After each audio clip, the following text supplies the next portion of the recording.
guys, so just wanted to quickly check in because we are going to purchase a Christmas tree today, and I wanted to show you how it will fit into the Q7, because you know we measured how big the space we have in the back, and it's quite spacious. So you can even buy a Christmas tree up to 280 centimeters, which comes here.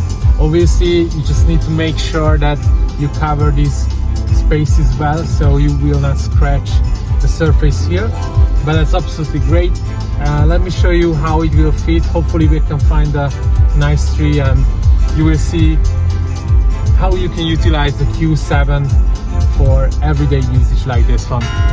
We just found a beautiful tree. It's gonna be fitting right into the Q7.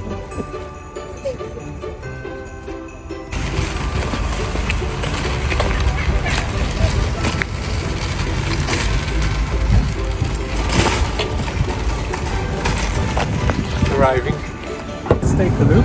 We are going to be fitting this tree about 260-270 meters. Climbing in, and you know we need to take this out. Super simple. That's it. And I don't have automatic clip folding, so I'm gonna be folded from here. Let's see how it fits. Easily, but we need to take care of the leather. So yeah, just some engineering here.